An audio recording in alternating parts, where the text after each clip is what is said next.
binigyan ng pagkilala at parangal sa Senado at sa Campo Aguinaldo ang yumaong si dating Senate President at Chief Presidential Legal Counsel Juan Ponce Enrile o mas kilalang si Manong Johnny. Ito'y bilang pagkilala na rin sa mga naging kontribusyon niya sa bansa. Mayan Corvera sa balita. Ginawaran ng Senado ng resolusyon ng pagkilala at pakikisimpatya ang pamilya ni dating Senate President Juan Ponce Enrile. Iginawad ang Senate Resolution No. 30 sa Senado. Sinabi ni Senate President Vicente Sotto na malaki ang naging ambag ni Enrile hindi lang bilang dating Senate President kundi bilang mambabatas. Si Enrile ay 23 taon naging senador kung saan isinulong niya ang mga batas para sa extension ng Comprehensive Agrarian Reform Program, Anti-Torture Law, Expanded Senior Citizens Law, Anti-Child Pornography Act at ang National Heritage Conservation Law.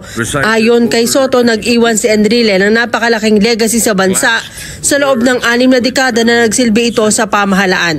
Itinuturing naman ng mga mambabata si Enrile na most enduring public servant na nagsilbi noon bilang kalihim ng Department of National Defense sa panahon ni dating Pangulong Marcos na nagsilbi rin ngayon sa panahon ng kanyang anak na si Pangulong Bongbong Marcos.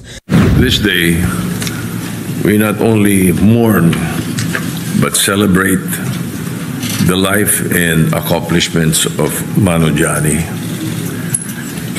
He leaves behind a legacy that not only reverberates and echoes through these walls, but throughout our nation. Kabilang sa mga dumalo, sina dating Pangulo at Pampanga Representative Gloria Arroyo at dating Senator Richard Gordon. Binigyan ng pagkakataon ang mga empleyado ng Senado na masilip si Enrile. Mula sa Senado, dinala si Enrile sa Armed Forces of the Philippines. Ginawaran din ng arrival honors ng mga opisyal at empleyado ng Department of National Defense si Enrile. Si Enrile ay nagsilbing kalihim ng DND mula 1972 hanggang 1986 sa panahon ni dating Pangulong Ferdinand Marcos Sr.